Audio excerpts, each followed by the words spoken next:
ಯೋಗೇಶ್ ಗೌಡ ಕೊಲೆ ಪ್ರಕರಣದ ಅಪರಾಧಿಗಳಾದ ಶಾಸಕ ವಿನಯ್ ಕುಲಕರ್ಣಿ ಸೇರಿದಂತೆ 16 ಮಂದಿಗೆ ಜನಪ್ರತಿನಿಧಿಗಳ ಕೋರ್ಟ್ನಿಂದ ಜೀವಾವಧಿ ಶಿಕ್ಷೆ ಪ್ರಕಟವಾಗಿದೆ.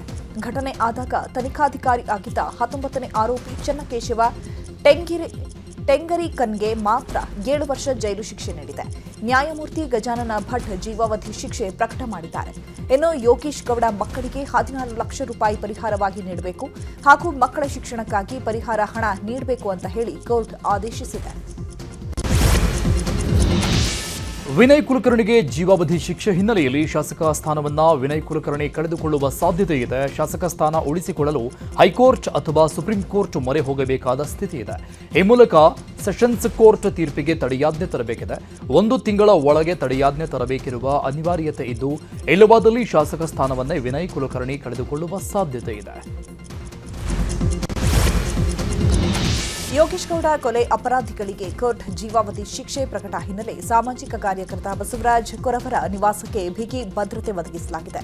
ಧಾರವಾಡದ ದೊಡ್ಡನಾಯಕನಕೊಪ್ಪ ಬಡಾವಣೆಯಲ್ಲಿರುವ ಬಸವರಾಜ್ ಕೊರವರ ಮನೆಗೆ ಭಾರೀ ಭದ್ರತೆ ಒದಗಿಸಲಾಗಿದೆ.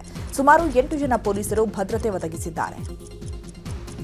ಇನ್ನು ಕೋರ್ಟ್ ಜೀವಾವಧಿ ಶಿಕ್ಷೆ ಪ್ರಕಟ ಹಿನ್ನೆಲೆ ಧಾರವಾಡದಲ್ಲಿ ಮಾತನಾಡಿದ ಸಾಮಾಜಿಕ ಹೋರಾಟಗಾರ ಬಸವರಾಜ್ ಕೊರವರ ನ್ಯಾಯಾಲಯದ ತೀರ್ಪನ್ನು ಸ್ವಾಗತ ಮಾಡಿದ್ದಾರೆ. ಈ ಪ್ರಕರಣ ಎಲ್ಲರಿಗೂ ಒಂದು ಪಾಠ ಆಗಲಿ ಅಂತ ನಾನು ಹೋರಾಟ ಮಾಡಿದ್ದೆ. ಈ ತೀರ್ಪಿನಿಂದ ಹಿಗ್ಗೋದೂ ಇಲ್ಲ, ಕುಗ್ಗೋದೂ ಇಲ್ಲ. ಸಿಬಿಐ ಅಧಿಕಾರಿಗಳು ಸತ್ಯಾಂಶ ಹೊರತಂದಿದ್ದಾರೆ. ನ್ಯಾಯಾಲಯದಿಂದ ಐತಿಹಾಸಿಕ ತೀರ್ಪು ಸಮಾಧಾನ ತಂದಿದೆ ಎಂದಿದ್ದಾರೆ. ಧಾರವಾಡ ಜಿಲ್ಲಾ ಮಾಜಿ ಸದಸ್ಯ ಯೋಗೇಶ್ ಗೌಡ ಕೊಲೆ ಪ್ರಕರಣ ಸಂಬಂಧ ಶಾಸಕ ವಿನಯ್ ಕುಲಕರ್ಣಿ ಸೇರಿ 16 ಅಪರಾಧಿಗಳಿಗೆ ಕೋರ್ಟ್ ಜೀವಾವಧಿ ಶಿಕ್ಷೆ ಕೊಟ್ಟಿದೆ. ಈ ಹಿನ್ನೆಲೆಯಲ್ಲಿ ಮಾಫಿ ಸಾಕ್ಷಿ ಬಸವರಾಜ ಬುತ್ತಗಿ ಮನೆಗೆ ಬಿಗಿ ಪೊಲೀಸ್ ಬಂದೋಬಸ್ತ್ ಮಾಡಲಾಗಿದೆ. ಕೇಂದ್ರೀಯ ಭದ್ರತಾ ಹಾಗೂ ಡಿಆರ್ ತುಕಡಿ ನಿಯೋಜನೆ ಮಾಡಲಾಗಿದೆ. ಯಾವುದೇ ಅಹಿತಕರ ಘಟನೆ ನಡೆಯದಂತೆ ಮುನ್ನೆಚ್ಚರಿಕಾ ಕ್ರಮ ವಹಿಸಲಾಗಿದೆ. ಶಾಸಕ ವಿನಯ್ ಕುಲಕರ್ಣಿಗೆ ಕೋರ್ಟ್ ಶಿಕ್ಷೆ ವಿಚಾರದ ಬಗ್ಗೆ ಬೆಳಗಾವಿಯಲ್ಲಿ ಮಾತನಾಡಿದ ಪರಮೇಶ್ವರ್, ಪಕ್ಷದ ನಿಲುವು ಪ್ರಶ್ನೆಯೇ ಇಲ್ಲ. ದೇಶದಲ್ಲಿ ಕಾನೂನು ಎಲ್ಲರಿಗೂ ಒಂದೇ. ಯಾರೇ ಆಗಿದ್ರೂ ಕಾನೂನು ಪ್ರಕಾರ ಕೇಸ್ ಆಗಿದೆ. ನ್ಯಾಯಾಲಯದ ತೀರ್ಪನ್ನ ನಾವೆಲ್ಲ ಒಪ್ಕೊಳ್ಬೇಕು. ತಪ್ಪು ಮಾಡಿದವರು ಶಿಕ್ಷೆ ಅನುಭವಿಸುತ್ತಾರೆ ಅಂತ ಹೇಳಿದರು. ಅಲ್ಲ, ಪಕ್ಷದ್ದೇನು ಸ್ಟ್ಯಾಂಡ್ ಬರೋ ಪ್ರಶ್ನೆನೇ ಇಲ್ಲ. ಕಾನೂನು ಈ ದೇಶದಲ್ಲಿ ಎಲ್ಲರಿಗೂ ಒಂದೇ. ಅವ್ರು ಯಾರೇ ಆಗಿರಲಿ, ಕಾನೂನಿನ ಪ್ರಕಾರ ಏನಾಗಿದೆ ಅದು ಆಗಿದೆ. ಅದ್ರ ಬಗ್ಗೆ ನಾನು ಡಿಬೇಟ್ ಮಾಡೋಕ್ಕಾಗಲ್ಲ. ಸರಿ ತಪ್ಪು ಅಂತ ಹೇಳಕ್ ನನಗೆ ಅರ್ಹತೆ ಇಲ್ಲ. ಕಾನೂನು ಮತ್ತು ನ್ಯಾಯಾಲಯ ಏನ್ ತೀರ್ಪು ಕೊಟ್ಟಿದೆ ಅದನ್ನ ನಾವೆಲ್ಲ ಒಪ್ಕೋಬೇಕಾಗುತ್ತೆ. ಅದನ್ನ ಒಪ್ಕೊಂಡಿದ್ದಾರೆ. ಇನ್ನು ಇದೇ ವಿಚಾರವಾಗಿ ಅಶೋಕ್ ಕೂಡ ಪ್ರತಿಕ್ರಿಯಿಸಿದ್ದು, ವಿನಯ್ ಕುಲಕರ್ಣಿ ರಾಜ್ಯದ ಒಬ್ಬ ಶಾಸಕ. ಯಾರು ಕೊಲೆಯಲ್ಲಿ ಭಾಗಿಯಾಗಿದ್ದಾರೆ ಅವರು ಸತ್ಯ ಹೇಳಿದ್ದಾರೆ. ರಾಜಕಾರಣಿ ಮಾತು ಕೇಳಿ ಕೊಲೆ ಮಾಡಿದ್ರೆ ಏನಾಗುತ್ತೆ ಅಂತ ಇದೊಂದು ಉದಾಹರಣೆ. ಕಾಂಗ್ರೆಸ್ ಈ ಕೇಸ್ ಮುಚ್ಚಿ ಹಾಕಲು ಪ್ರಯತ್ನ ಪಟ್ಟರು. ಸಿಬಿಐಗೆ ಕೊಟ್ಟ ಮೇಲೆ ಸತ್ಯ ಬಹಿರಂಗ ಆಗಿದೆ. ರಾಜಕೀಯ ಕೊಲೆಗೆ ತಿಲಾಂಜಲಿ ಇಡಬೇಕು ಅಂತ ಹೇಳಿದರು. ವಿನಯ್ ಕುಲಕರ್ಣಿ ರಾಜ್ಯದ ಅವರು ಕೂಡ ಒಬ್ಬ ಶಾಸಕರು, ಹಿಂದೆ ಮಂತ್ರಿಗಳಾಗಿದ್ದವರು. ಇವ್ರ ಮಾತು ಕೇಳಿಕೊಂಡು ವಿನಯ್ ಕುಲಕರ್ಣಿ ಮಾತು ಕೇಳಿಕೊಂಡು ನಾವು ಕೊಲೆ ಮಾಡಿದ್ರಿ. ರಾಜ್ಯದ ಜನತೆಗೆ ಒಂದು ಮೆಸೇಜು, ಇದು ಒಳ್ಳೆಯ ಒಂದು ಸಂದೇಶ ಹೋಗ್ತದೆ. ಯಾರ್ದೋ ಮಾತು ಕೇಳಿಕೊಂಡು ರಾಜಕಾರಣಿಗಳ ಮಾತು ಕೇಳಿಕೊಂಡು ಕೊಲೆಗಳನ್ನು ಮಾಡಿದ್ರೆ ಯಾವ ಸ್ಥಿತಿ ಆಗುತ್ತೆ ಅನ್ನೋದಕ್ಕೆ ಇದು ದೊಡ್ಡ ಎಕ್ಸಾಂಪಲ್. ಅದರಿಂದ ಇವತ್ತು CBI ತನಿಖೆ ಕೊಟ್ಟಿದ್ದಕ್ಕೋಸ್ಕರ, CBI ತನಿಖೆ ಕೊಟ್ಟಿಲ್ಲ ಅಂದಿದ್ರೆ ಕಾಂಗ್ರೆಸ್ ಅವರು ಈ ಕೇಸನ್ನು ಮುಚ್ಚಾಕಕ್ಕೆ ಎಲ್ಲ ರೀತಿ ತಯಾರು ಮಾಡಿಬಿಟ್ಟಿದ್ರು. ಮಹಿಳಾ ಮೀಸಲಾತಿ ಬಿಲ್ ಬಗ್ಗೆ ರಾಹುಲ್ ಗಾಂಧಿ ಸಂಸತ್ನಲ್ಲಿ ಮಾತನಾಡಿದ್ದಾರೆ. ಇದು ಮಹಿಳೆಯರಿಗೆ ಮೀಸಲಾತಿ ಕೊಡುವ ಬಿಲ್ ಅಲ್ಲ, ಅಧಿಕಾರವನ್ನ ಪಡೆಯಲು ಮಾಡುತ್ತಿರುವ ಕಾನೂನು. ಮಹಿಳಾ ಮೀಸಲಾತಿ ಹೆಸರಲ್ಲಿ ರಾಜಕೀಯ ತಂತ್ರಗಾರಿಕೆ ಮಾಡಲಾಗ್ತಾ ಇದೆ. ರಾಜಕೀಯ ಭೂಪಟ ಬದಲಿಸಲು ಕುತಂತ್ರ ನಡೀತಾ ಇದೆ ಅಂತ ವಾಗ್ದಾಳಿ ನಡೆಸಿದ್ದಾರೆ. ಅಲ್ಲದೆ ಕ್ಷೇತ್ರ ಪುನರ್ ವಿಂಗಡಣಾ ಬಿಲ್ಗೂ ರಾಹುಲ್ ಗಾಂಧಿ ಆಕ್ರೋಶ ವ್ಯಕ್ತಪಡಿಸಿದ್ದಾರೆ. ಇದು ದೇಶ ವಿರೋಧಿ ಕಾನೂನು. ಪ್ರಜಾಪ್ರಭುತ್ವದಲ್ಲಿ ಒಕ್ಕೂಟ ವ್ಯವಸ್ಥೆ ಮೇಲೆ ದಾಳಿ ಮಾಡಲಾಗಿದೆ. ಆಪರೇಷನ್ ಸಿಂಧೂರ್ ವಿಚಾರದಲ್ಲಿ ಮೋದಿ ಮ್ಯಾಜಿಷಿಯನ್ ರೀತಿ ಕೆಲಸ ಮಾಡಿದ್ದಾರೆ ಅಂತ ವಾಗ್ದಾಳಿ ನಡೆಸಿದರು. ಈ ವೇಳೆ ರಾಹುಲ್ ಹೇಳಿಕೆಗೆ ಬಿಜೆಪಿ ನಾಯಕರು ಆಕ್ಷೇಪ ವ್ಯಕ್ತಪಡಿಸಿದ್ದು, ಪ್ರಧಾನಿ ಬಳಿ ರಾಹುಲ್ ಗಾಂಧಿ ಕ್ಷಮೆ ಕೇಳಬೇಕು ಅಂತ ರಾಜನಾಥ್ ಸಿಂಗ್ ಒತ್ತಾಯಿಸಿದ್ದಾರೆ. This is nothing short of an anti-national act. This is what you are doing. And under no circumstances are we going to allow you to do it. So I am telling you very clearly right now that the entire opposition is going to defeat this attempt of yours to attack the nation state and deprive OBCs and Dalits of the... अध्यक्ष महोदय, इस देश के प्रधानमंत्री के संबंध में जिस प्रकार के शब्दों का प्रयोग नेता प्रतिपक्ष के द्वारा किया जा रहा है, मैं समझता हूं यह बेहद दुर्भाग्यपूर्ण है और इसकी जितनी भी निंदा की जाए वह कम है। इस देश की जनता ने उन्हें प्रधानमंत्री बनाया है। हमारे दल को इतनी स्ट्रेंथ दी। ಚುನಾವಣೆಗಳಲ್ಲಿ ಮಹಿಳೆಯರಿಗೆ ಶೇಕಡಾ 33ರಷ್ಟು ಮೀಸಲಾತಿ ನೀಡುವ ಸಂಬಂಧ ನಿನ್ನೆ ಸಂಸತ್ನಲ್ಲಿ ಬಿಲ್ ಮಂಡನೆಯಾಗಿದೆ. ಮಹಿಳಾ ಮೀಸಲಾತಿ ಮಸೂದೆ ಮಂಡನೆಗೆ 251 ಸದಸ್ಯರು ಸಮ್ಮತಿ ಸೂಚಿಸಿದ್ದು 185 ಸದಸ್ಯರು ವಿರೋಧ ವ್ಯಕ್ತಪಡಿಸಿದ್ದಾರೆ. ಹೀಗಾಗಿ ಮಂಡನೆಗೆ ಬಹುಮತ ವ್ಯಕ್ತವಾಗಿದ್ದು ಇವತ್ತು ನಾರಿ ಶಕ್ತಿ ಮಸೂದೆ ಅಂಗೀಕಾರ ಪಡೆಯಲು ಮತದಾನ ಇನ್ನೇನು ಕೆಲವೇ ಕ್ಷಣಗಳಲ್ಲಿ ಆರಂಭ ಆಗಲಿದೆ. ಕೇಂದ್ರ ಸರ್ಕಾರದ ಮಹಿಳಾ ಮೀಸಲಾತಿಗೆ ಕಾಂಗ್ರೆಸ್ ವಿರೋಧ ವ್ಯಕ್ತಪಡಿಸಿದೆ. ಬೆಂಗಳೂರಿನ ಕ್ವೀನ್ಸ್ ರಸ್ತೆಯ ಕೆಪಿಸಿಸಿ ಕಚೇರಿ ಮುಂದೆ ಮಹಿಳಾ ಘಟಕದ ಅಧ್ಯಕ್ಷೆ ಸೌಮ್ಯ ರೆಡ್ಡಿ ಅವರ ನೇತೃತ್ವದಲ್ಲಿ ಪ್ರತಿಭಟನೆ ನಡೆಸಲಾಗಿದೆ. ಮಹಿಳಾ ಮೀಸಲಾತಿ ಹೆಸರಲ್ಲಿ ಕೇಂದ್ರ ಸರ್ಕಾರದಿಂದ ಮಹಿಳೆಯರಿಗೆ ಅನ್ಯಾಯ ಮಾಡಲಾಗ್ತಾ ಇದೆ. ಜೊತೆಗೆ ಕ್ಷೇತ್ರ ಮರು ವಿಂಗಡಣೆ ನೆಪದಲ್ಲಿ ರಾಜ್ಯಕ್ಕೆ ಅನ್ಯಾಯ ಅಂತ ಆಕ್ರೋಶ ವ್ಯಕ್ತಪಡಿಸುತ್ತಿದ್ದಾರೆ. ಯಾರೆಲ್ಲ ಪಕ್ಷಕ್ಕೆ ನಿಷ್ಠೆಯಿಂದ ಇರ್ತಾರೆ ಅವರ ವಿರುದ್ಧ ಕ್ರಮ ಆಗ್ತಾ ಇದೆ. ಕಾಂಗ್ರೆಸ್ ಬೆಳಿಬೇಕು, ಕಾಂಗ್ರೆಸ್ನಿಂದ ಬಡವರಿಗೆ ಅನುಕೂಲ ಆಗಬೇಕು ಅನ್ನುವವರಿಗೆ ಇಂಥದ್ದೆಲ್ಲ ಆಗ್ತಿದೆ ಅಂತ ಮಾಜಿ ಸಚಿವ ರಾಜಣ್ಣ ಹೇಳಿದ್ದಾರೆ. ಇಂತಹ ಸಮಯದಲ್ಲಿ ಸಿಎಂ ಗಟ್ಟಿಯಾಗಿ ನಿಲ್ತಿಲ್ಲ. ಸಿಎಂ ಯಾಕೆ ಗಟ್ಟಿಯಾಗಿ ನಿಲ್ತಿಲ್ವೋ ಗೊತ್ತಿಲ್ಲ. ಸಿಎಂ ಸಿದ್ದರಾಮಯ್ಯರಿಂದ ಇಂಥ ಅಸಹಾಯಕತೆಯನ್ನ ನಿರೀಕ್ಷೆ ಮಾಡಿರಲಿಲ್ಲ. ಸಿಎಂ ತಟಸ್ಥ ಧೋರಣೆ ಯಾಕೆ ತಾಳ್ತಿದ್ದಾರೋ ಗೊತ್ತಿಲ್ಲ. ಧ್ವನಿ ಕುಗ್ಗಿದಾಗ ಅಸಹಾಯಕತೆ ಆಗುತ್ತೆ. ಸಿದ್ದರಾಮಯ್ಯ ಪರ ಇರುವವರನ್ನ ಟಾರ್ಗೆಟ್ ಮಾಡ್ತಿದ್ದಾರೆ ಅಂತ ಜನ ಮಾತನಾಡ್ತಿದ್ದಾರೆ. ದೊರೆ ಮಾಡಿದ್ದಕ್ಕೆ ದಂಡ ಇಲ್ಲ. WHO ಈಸ್ ರಾಹುಲ್ ಗಾಂಧಿ ಅನ್ನೋರ ಜೊತೆ ಡಯಾಸ್ ಹಂಚಿಕೊಂಡದ್ದು ಪಕ್ಷದ ಶಿಸ್ತ ಅಂತ ರಾಜಣ್ಣ ಪ್ರಶ್ನೆ ಮಾಡಿದ್ದಾರೆ. ನಾವು ನಿರೀಕ್ಷೆ ಮಾಡೋದು ನಮ್ಮ ಮುಖ್ಯಮಂತ್ರಿಗಳಿಂದ ಇಂಥ ಸಂಗತಿಗಳು ಬಂದಾಗ ಅವರು ಗಟ್ಟಿಯಾಗಿ ನಿಲ್ಲಬೇಕು. ಅವ್ರು ನಿಲ್ತಾ ಇಲ್ಲ, ಅದೊಂದು ನಮಗೆ ಬೇಸರದ ಸಂಗತಿ. ಅಸಹಾಯಕರಲ್ಲ, ಅದೇನೋ ಅವ್ರಿಗೇನೊಂದು ಯೋಚನೆ ಇದೆಯೋ ನನಗೆ ಗೊತ್ತಿಲ್ಲಪ್ಪ. ಬಟ್ ನಾವು ಸಿದ್ದರಾಮಯ್ಯನವರಿಂದ ಈ ರೀತಿಯ ಅಸಹಾಯಕ ಪರಿಸ್ಥಿತಿಯನ್ನು ನಾವು ನಿರೀಕ್ಷೆ ಮಾಡಿರ್ಲಿಲ್ಲ. ಅದನ್ನ ನಾನು ಹೇಳಕ್ ಹೋಗೋದು, ನೀವೇ ಅರ್ಥ ಮಾಡ್ಕೊಳ್ಳಿ. ಸಿದ್ದರಾಮಯ್ಯನವರಿಗೆ ಯಾವ ಕಂಪಲ್ಷನ್ಸ್ ಇದಾವ ಗೊತ್ತಿಲ್ಲ ನನಗೆ, ಗೊತ್ತಾಯ್ತಾ? ಅವ್ರು ಹೇಳಿದ್ರೆ ನಾವು ತಿಳ್ಕೊಬೋದು, ಅವ್ರೇನು ಹೇಳೋದಿಲ್ಲ.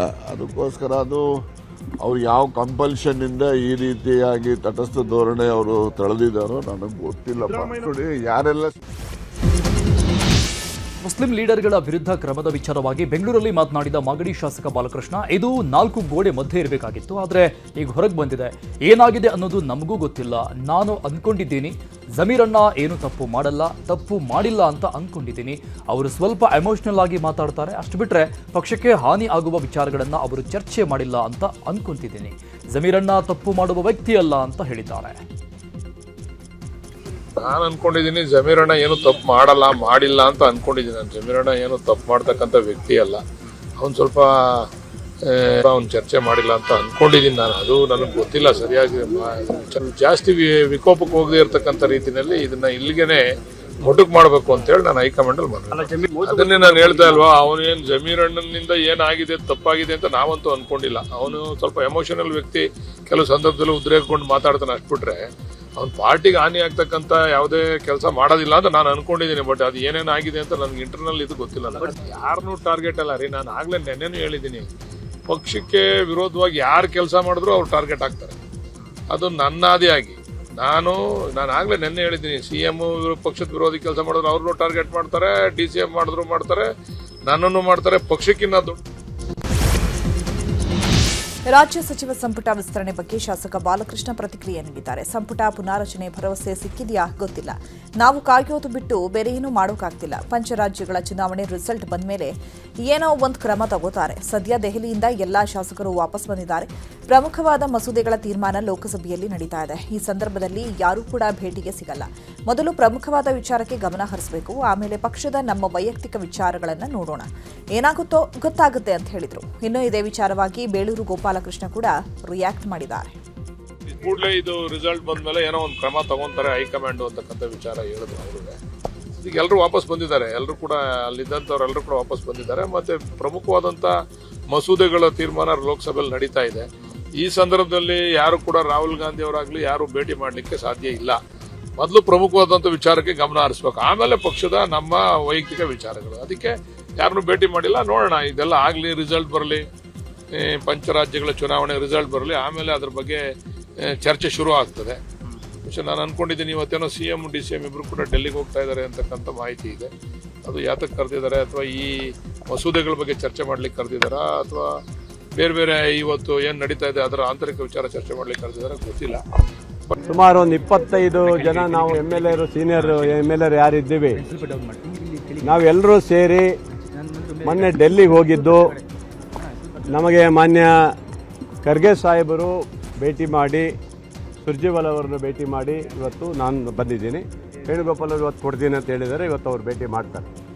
ಭಾಳ ಚೆನ್ನಾಗಾಗಿದೆ. ಸುಮಾರು 1 ಗಂಟೆಗಳ ಕಾಲ ಮಾನ್ಯ ಮಲ್ಲಿಕಾರ್ಜುನ ಸಾಹೇಬರು ಚರ್ಚೆ ಮಾಡಿದರು. ರಾಜ್ಯದ ಸುದ್ದಿ ಬಗ್ಗೆ ಚರ್ಚೆ ಮಾಡಿದರು, ಮಂತ್ರಿ ಸ್ಥಾನದ ಬಗ್ಗೆ ಚರ್ಚೆ ಮಾಡಿದರು, ಮುಂದೆ ಎಲೆಕ್ಷನ್ ಬಗ್ಗೆನೂ ಚರ್ಚೆ ಮಾಡಿದ್ದಾರೆ. ನನಗಂತ ಪಾಸಿಟಿವ್ ಇದೆ, ಒಳ್ಳೆಯದಾಗುತ್ತೆ ಅನ್ನೋದು ನಮ್ಮೆಲ್ಲರಿಗೂ ಒಂದು ಭಾವನೆ ಇದೆ. ನಾವು ಹೋದರೆಲ್ಲರೂ ಮಂತ್ರಿ ಆಗಬೇಕಂತ ಯಾರೂ ಕೇಳಿದಾರಲ್ಲ, ಕೆಲವರೊಂದಿಷ್ಟು ಜನರಿಗೆ ಆದ್ಯತೆ ಮಾಡಿ ಕೊಡಿ ಅಂತ. ಕಾಂಗ್ರೆಸ್ ಶಾಸಕರ ದೆಹಲಿ ಭೇಟಿ ವಿಚಾರದ ಬಗ್ಗೆ ಮಂಡ್ಯದಲ್ಲಿ ಮಾತನಾಡಿದ ವಿಪಕ್ಷ ನಾಯಕ ಅಶೋಕ್, ಕರ್ನಾಟಕದಲ್ಲಿ ಸರ್ಕಾರ ಸತ್ತೋಗಿದೆ, ಶಾಸಕರು ಡೆಲ್ಲಿಗೆ ಹೋಗ್ತಾ ಇದ್ದಾರೆ. ಒಂದು ಕಡೆ DKC CM ಆಗಲು ಹೊರಟಿದ್ದಾರೆ, ಮತ್ತೊಂದು ಕಡೆ ಸಿದ್ದರಾಮಯ್ಯ ಸೀಟ್ ಬಿಡ್ತಾ ಇಲ್ಲ. ಇದೀಗ ಅವರವರ ಮಕ್ಕಳು ಅಪ್ಪಂದಿರು ಮುಖ್ಯಮಂತ್ರಿ ಆಗಬೇಕು ಅಂತ ಹೇಳ್ತಾ ಇದ್ದಾರೆ. ಕಾಂಗ್ರೆಸ್ ಒಡೆದ ಮನೆಯಾಗಿದೆ ಅಂತ ವಾಗ್ದಾಳಿ ನಡೆಸಿದರು. ಕೂಡ 23 ಜನ ಡೆಲ್ಲಿಗೆ ಹೋಗಿದ್ದಾರೆ, ಸಮಸ್ಯೆ ಬಗೆಹರಿದಿಲ್ಲ. ಇಲ್ಲಿ ಕೂಡ ಕರ್ನಾಟಕದಲ್ಲೂ ಕೂಡ DK ಶಿವಕುಮಾರ್ ಮುಖ್ಯಮಂತ್ರಿ ಆಗಬೇಕು ಅಂತ ಹೊರಟಿರೋದು ಜಗಜ್ಜಾಹಿರಾತ. ಅದೇ ರೀತಿ ಸಿದ್ದರಾಮಯ್ಯನೂ ಕೂಡ ಮುಖ್ಯಮಂತ್ರಿ ಪದವಿ ಬಿಡಲ್ಲ ಅನ್ನೋದು ಅವ್ರ ಮಗನೂ ನೆನ್ನೆ ಸ್ಟೇಟ್ಮೆಂಟ್ ಮಾಡಿಬಿಟ್ಟಿದ್ದಾನೆ, ನಮ್ಮಪ್ಪನೇ ಸಿದ್ದರಾಮಯ್ಯನವರೇ ಮುಖ್ಯಮಂತ್ರಿ ಆಗಬೇಕು ಅಥವಾ ಇನ್ನೊಬ್ಬರು ಆಗಬೇಕು ಅಂತ. ಈಗ ಮಕ್ಕಳು ಹೇಳಕ್ಕೆ ಶುರು ಮಾಡಿಬಿಟ್ಟವ್ರು, ಎಲ್ಲರ ಮಕ್ಕಳು ಅವ್ರ ಅಪ್ಪಂದಿರು ಮುಖ್ಯಮಂತ್ರಿ ಆಗಬೇಕು, ಅವ್ರ ಅಪ್ಪಂದಿರು ಮಂತ್ರಿ ಆಗಬೇಕು ಅಂತ ಸ್ಟೇಟ್ಮೆಂಟ್ ಬರೋ ಅಂಥ ಕಾಲ ಬಂದ್ಬಿಟ್ಟಿದೆ. ಹರಿಹರ ಪಂಚಮಸಾಲಿ ಪೀಠದಿಂದ ಉಚ್ಚಾಟಿತಗೊಂಡ ವಚನಾನಂದ ಶ್ರೀಗೆ ಮತ್ತೊಂದು ಸಂಕಷ್ಟ ಶುರುವಾಗಿದೆ. ವಚನಾನಂದ ಶ್ರೀ ವಿರುದ್ಧ ಜಿಲ್ಲಾ ಮಕ್ಕಳ ಕಲ್ಯಾಣ ಸಮಿತಿಗೆ 3 ಮಕ್ಕಳು ದೂರು ಕೊಟ್ಟಿದ್ದಾರೆ. ದಾವಣಗೆರೆ ಜಿಲ್ಲಾ ಮಕ್ಕಳ ಕಲ್ಯಾಣ ಸಮಿತಿ ಮುಂದೆ 3 ಮಕ್ಕಳು ಹೇಳಿಕೆ ಕೊಟ್ಟಿದ್ದಾರೆ. 3 ಮಕ್ಕಳನ್ನ ಪ್ರತ್ಯೇಕವಾಗಿ ಕೌನ್ಸಿಲಿಂಗ್ ನಡೆಸಿದ್ದು, ಇನ್ನೂ 3 ಬಾರಿ ಕೌನ್ಸಿಲಿಂಗ್ ನಡೆಸುವ ಸಾಧ್ಯತೆ ಇದೆ. ಕೌನ್ಸಿಲಿಂಗ್ ವೇಳೆ ಮಕ್ಕಳು ದೃಢವಾಗಿ ಹೇಳಿಕೆ ನೀಡಿದರೆ ವಚನಾನಂದ ಶ್ರೀಗೆ ಮತ್ತೊಂದು ಸಂಕಷ್ಟ ಶುರುವಾಗುವುದಂತೂ ನಿಶ್ಚಿತ. ವಚನಾನಂದ ಶ್ರೀ ವಿರುದ್ಧ ಮಕ್ಕಳ ಕಲ್ಯಾಣ ಸಮಿತಿಗೆ ಮಕ್ಕಳ ದೂರು ಹಿನ್ನೆಲೆ ಹರಿಹರ ಪಂಚಮಸಾಲಿ ಮಠಕ್ಕೆ ಜಿಲ್ಲಾ ಮಕ್ಕಳ ಕಲ್ಯಾಣ ಸಮಿತಿ ಸದಸ್ಯರು ಭೇಟಿ ನೀಡಿದ್ದಾರೆ. ಜಿಲ್ಲಾ ಮಕ್ಕಳ ಕಲ್ಯಾಣ ಸಮಿತಿ ಅಧ್ಯಕ್ಷೆ ಮಂಜುಳಾ ನೇತೃತ್ವದಲ್ಲಿ ಭೇಟಿ ನೀಡಿ ಮಠದಲ್ಲಿ ಬಾಲಕರು ವಾಸವಿದ್ದ ಸ್ಥಳದ ಬಗ್ಗೆ ಮಾಹಿತಿ ಪಡೆದುಕೊಂಡಿದ್ದಾರೆ. ಸಂದರ್ಭದಲ್ಲಿ ಒಂದು 3 ಮಕ್ಕಳು ನಮಗೆ ಇಲ್ಲಿ ಇರ್ತಕ್ಕಂಥ ಮಕ್ಕಳು ಕಂಪ್ಲೇಂಟ್ ಮಾಡಿದ್ರು ಸರ್. ನಮಗೆ ಅಲ್ಲಿ ನಮಗೆ ಮಠದಲ್ಲಿ ಸ್ವಲ್ಪ ಬೈಯೋದು ಹೊಡೆಯೋದು ಮಾಡ್ತಾರೆ ಅಂತೇಳಿ ನಮಗೆ ಒಂದು ಕಂಪ್ಲೇಂಟ್ ಮಾಡಿದರು. ಹಂಗಾಗಿ ನಾವು ಹೆಚ್ಚಿನ ಒಂದು ಸ್ವಲ್ಪ ಸ್ಥಳ ಪರಿಶೀಲನೆಗಾಗಿ ಇವತ್ತು ಬಂದಿದ್ದೀವಿ ಸರ್. ಇಲ್ಲಿ ದೂರ ಏನಿಲ್ಲ ಸರ್, ಸ್ವಲ್ಪ ಹೊಡೆಯೋದು ಬೈಯೋದು ಮಾಡ್ತಾಯಿದ್ರು, ಸ್ವಲ್ಪ ಊಟ ಎಲ್ಲ ಸ್ವಲ್ಪ ಸರಿಯಾಗಿ ಕೊಡ್ತಾ ಇರಲಿಲ್ಲ ಅಂತೇಳಿ ಹೇಳಿದ್ರು ಸರ್. ಅದು ಏನೋ ನಮಗೇನು ಹೇಳಿಲ್ಲ ಸರ್, ಮಕ್ಕಳೇನು ಹೇಳಿಲ್ಲ ಸರ್. ಎಷ್ಟು ಜನ ದೂರ ಬಂದಿದೆ ಸರ್? ಎಷ್ಟು ಜನ ಕೊಟ್ಟಿಲ್ಲ? ನಿನ್ನೆ 3 ಮಕ್ಕಳು ಮಾತ್ರ ಸರ್. ನಡೀತಾ ಇನ್ನು ಮಠದಲ್ಲಿದ್ದ 3 ಮಕ್ಕಳಿಂದ ದೂರು ವಿಚಾರದ ಬಗ್ಗೆ ಮಾತನಾಡಿದ ವಚನಾನಂದ ಶ್ರೀ, ಮಕ್ಕಳ ಕಲ್ಯಾಣ ಸಮಿತಿ ಮುಂದೆ ಏನು ಹೇಳಬೇಕು ಹೇಳಿದ್ದೇವೆ, ಇದು ಕಾನೂನು ವ್ಯಾಪ್ತಿಗೆ ಬರುತ್ತೆ, ಸೂಕ್ಷ್ಮ ವಿಷಯ, ಇದರ ಬಗ್ಗೆ ಹೇಳಿಕೆ ಕೊಡೋಕ್ಕಾಗಲ್ಲ, ಸೂಕ್ತ ಸಂದರ್ಭದಲ್ಲಿ ಸೂಕ್ತ ಉತ್ತರ ನೀಡ್ತಾರೆ. ನಾವು ದೇವರಲ್ಲ, ದೇವರ ದಾರಿಯಲ್ಲಿ ನಡೆಯುವ ಸಾಧಕರು, ಎಲ್ಲದಕ್ಕೂ ಸಮಯ ಸಂದರ್ಭ ಉತ್ತರ ಕೊಡುತ್ತೆ ಅಂತ ಹೇಳಿದ್ದಾರೆ. ಮನೆಯ ಬೆಡ್ರೂಮ್ನ ಮಂಚದ ಕೆಳಗೆ ಚಿರತೆ ಮಲಗಿದ್ದ ಘಟನೆ ಮೈಸೂರಿನ ಸಿದ್ಧಾರ್ಥ ಬಡಾವಣೆಯಲ್ಲಿ ನಡೆದಿದೆ. ಸುರೇಶ್ ಅನ್ನೋರ ನಿವಾಸದಲ್ಲಿ ಚಿರತೆ ಕಾಣಿಸಿಕೊಂಡಿದೆ. ಮನೆಯಲ್ಲಿ ಸುರೇಶ್ ಪತ್ನಿ ಸುಜಾತ, ತಾಯಿ ಶೈಲಜಾ ಇದ್ರು. ಈ ವೇಳೆ ತಾಯಿ ಶೈಲಜಾ ಕೊಠಡಿಗೆ ಚಿರತೆ ಎಂಟ್ರಿ ಕೊಟ್ಟಿದೆ. ಸಮಯ ಪ್ರಜ್ಞೆಯಿಂದ ಶೈಲಜಾ ಅವರನ್ನ ಸುಜಾತ ರಕ್ಷಣೆ ಮಾಡಿ ಬಳಿಕ ಅರಣ್ಯ ಇಲಾಖೆಗೆ ಮಾಹಿತಿ ಕೊಟ್ಟಿದ್ದಾರೆ. ಸ್ಥಳಕ್ಕೆ ಅರಣ್ಯ ಸಿಬ್ಬಂದಿ ಆಗಮಿಸಿ ಚಿರತೆ ಅರವಳಿಕೆ ಮದ್ದು ನೀಡಿ ಬೋನ್ ತರಿಸಿ ಬೋನ್ ಮೂಲಕ ಚಿರತೆಯನ್ನ ಕೂರ್ಗಳ್ಳಿ ಪುನರ್ವಸತಿ ಕೇಂದ್ರಕ್ಕೆ ರವಾನೆ ಮಾಡಿದ್ದಾರೆ.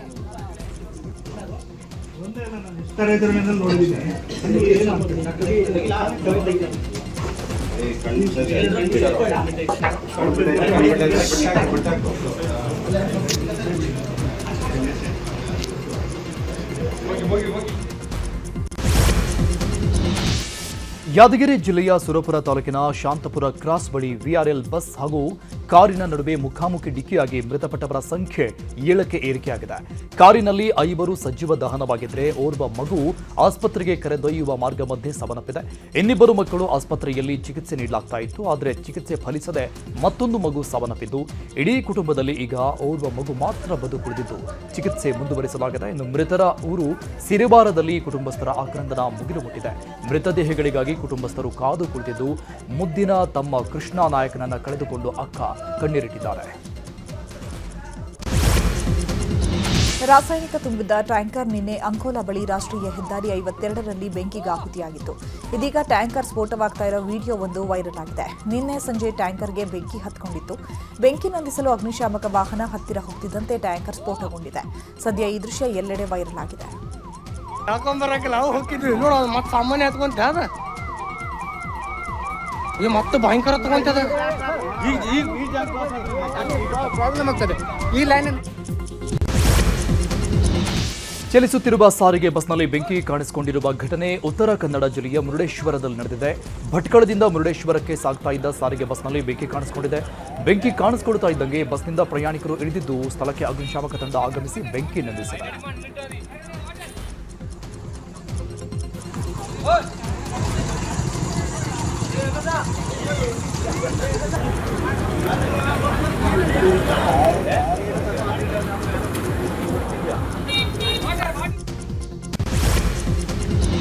ಕುಡಿದು ಬಂದಿದ್ದ ವ್ಯಕ್ತಿಗೆ ಟೆಸ್ಟ್ ಡ್ರೈವ್ಗೆ ಕಾರು ಕೊಟ್ಟು ಶೋರೂಂ ಸಿಬ್ಬಂದಿ ಎಡವಟ್ಟು ಮಾಡಿಕೊಂಡಿದ್ದಾರೆ. ಏಪ್ರಿಲ್ 12ರಂದು ನಡೆದಿರೋ ಘಟನೆ ತಡವಾಗಿ ಬೆಳಕಿಗೆ ಬಂದಿದೆ. ಮಹದೇವಪುರದ ವಿಘ್ನೇಶ್ವರ ನಗರದಲ್ಲಿರುವ ಮಹೀಂದ್ರಾ ಕಾರ್ ಶೋರೂಂಗೆ ಅಭಿಲಾಷ್ ಅನ್ನೋರು ಟೆಸ್ಟ್ ಡ್ರೈವ್ಗೆ ಬಂದಿದ್ರು. ಟೆಸ್ಟ್ ಡ್ರೈವ್ ಮಾಡಲು ಬಂದಿದ್ದಾಗ ಅಭಿಲಾಷ್ ಕುಡಿದು ಬಂದಿದ್ದ ಎನ್ನಲಾಗಿದೆ.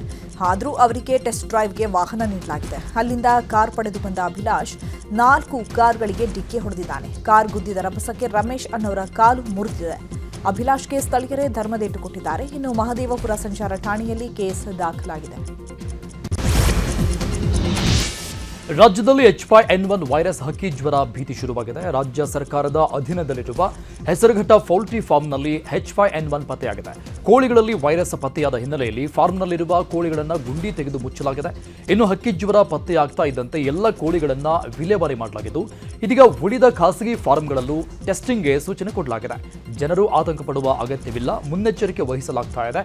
ಕೋಳಿ ಹಾಗೂ ಮೊಟ್ಟೆ ಎರಡನ್ನೂ H5N1 ಟೆಸ್ಟಿಂಗ್ಗೆ ಒಳಪಡಿಸಲು ನಿರ್ಧರಿಸಲಾಗಿದೆ ಅಂತ ಅಧಿಕಾರಿಗಳು ತಿಳಿಸಿದ್ದಾರೆ.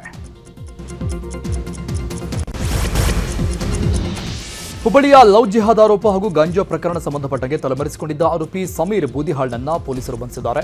ಆರೋಪಿ ಸಮೀರ್ ಬೂದಿಹಾಳ ಮೊಬೈಲ್ನಲ್ಲಿ ಯುವತಿಯರ ಜೊತೆಗಿನ ವಿಡಿಯೋ ಪತ್ತೆಯಾಗಿತ್ತು. ಜೊತೆಗೆ ಗಾಂಜಾ ಸೇವನೆಗೆ ಸಂಬಂಧಪಟ್ಟಂತಹ ತುಣುಕುಗಳು ಲಭ್ಯವಾಗಿತ್ತು. ಹೀಗಾಗಿ ಆರೋಪಿ ಬಂಧಿಸಿ ನ್ಯಾಯಾಂಗ ಬಂಧನಕ್ಕೆ ಒಪ್ಪಿಸಲಾಗಿದೆ. ಚಿಕ್ಕಮಗಳೂರು ಮೂಲದ ನಕಲಿ ಐಎಎಸ್ ಅಧಿಕಾರಿಯನ್ನ ಬೆಂಗಳೂರಿನ ಅಮೃತಹಳ್ಳಿ ಪೊಲೀಸರು ಬಂಧಿಸಿದ್ದಾರೆ. ನಕಲಿ ಐಎಎಸ್ ಅಧಿಕಾರಿ ಮಿಥುನ್ ಬಂಧಿತ ಆರೋಪಿ. ಚಿಕ್ಕಮಗಳೂರು ಸರ್ಕಾರಿ ಆಸ್ಪತ್ರೆಯ ಜಿಲ್ಲಾ ಸರ್ಜನ್ಗೆ ತಾನು ಐಎಎಸ್ ಅಧಿಕಾರಿ ಅಂತ ಪರಿಚಯ ಮಾಡಿಕೊಂಡಿದ್ದ ಮಿಥುನ್ ಆರೋಗ್ಯ ಸೌಧದಲ್ಲಿ ಕೆಲಸ ಮಾಡುವುದಾಗಿ ನಂಬಿಸಿ ವಂಚನೆ ಮಾಡಿದ್ದಾನೆ. ಕೋಲಾರದಲ್ಲಿ ನಡೆದ ಜನಸ್ಪಂದನ ಕಾರ್ಯಕ್ರಮದಲ್ಲಿ ಪಿಡಿಒ ವಿರುದ್ಧ ಶಾಸಕ ಸಮೃದ್ಧಿ ಮಂಜುನಾಥ್ ಗರಂ ಆಗಿದ್ದಾರೆ. ಜನಸ್ಪಂದನ ಕಾರ್ಯಕ್ರಮದಲ್ಲಿನ 78 ಅರ್ಜಿಗಳ ಪೈಕಿ 56 ಅರ್ಜಿ ಪಿಡಿಒ ಕಾರ್ಯವೈಖರಿ ಬಗ್ಗೆ ದೂರು ಬಂದಿದೆ. ಈ ಹಿನ್ನೆಲೆಯಲ್ಲಿ ಗ್ರಾಮಗಳಲ್ಲಿನ ಸಮಸ್ಯೆಗಳ ಸರಮಾಲೆ ಕಂಡು ಶಾಸಕರು ಕೆಂಡಾಮಂಡಲವಾಗಿದ್ದಾರೆ. ಹೀಗಾಗಿ ತಾಯಲೂರು ಗ್ರಾಮ ಪಂಚಾಯಿತಿ ಪಿಡಿಒ ಶ್ರೀನಿವಾಸ ರೆಡ್ಡಿ ವಿರುದ್ಧ ಆಕ್ರೋಶ ವ್ಯಕ್ತಪಡಿಸಿದ್ದಾರೆ. ಮಧ್ಯಪ್ರಾಚ್ಯ ಯುದ್ಧ ಸಂಘರ್ಷದ ನಡುವೆ ಬಿಟುಮಿನ್ ಹೊತ್ತ ಹಡಗೊಂದು ಉತ್ತರ ಕನ್ನಡ ಜಿಲ್ಲೆ ಕಾರವಾರದ ಬಂದರಿಗೆ ಬಂದು ತಲುಪಿದೆ. 6200 ಮೆಟ್ರಿಕ್ ಟನ್ ಬಿಟುಮಿನ್ ಹೊಂದಿರುವ ಎಂಎಸ್ಜಿ ಹಡಗು ಬಂದಿದೆ. ಶಾರ್ಜಾ ಬಂದರಿನಿಂದ ಹರ್ಮುಜ್ ಜಲಸಂಧಿ ದಾಟಿ ಕಾರವಾರದ ವಾಣಿಜ್ಯ ಬಂದರಿಗೆ ಬಂದು ತಲುಪಿದೆ. ಕಳೆದ 1 ತಿಂಗಳಿನಿಂದ ಬಂದರಿನ ವಾಣಿಜ್ಯ ಚಟುವಟಿಕೆ ಸ್ತಬ್ಧವಾಗಿತ್ತು. ಇದೀಗ 35 ದಿನಗಳ ಬಳಿಕ ಬಿಟುಮಿನ್ ತುಂಬಿದ ಹಡಗು ಬಂದಿದ್ದು ವ್ಯಾಪಾರ ವಹಿವಾಟಿಗೆ ಕೊಂಚ ಪುಷ್ಟಿ ನೀಡಿದೆ.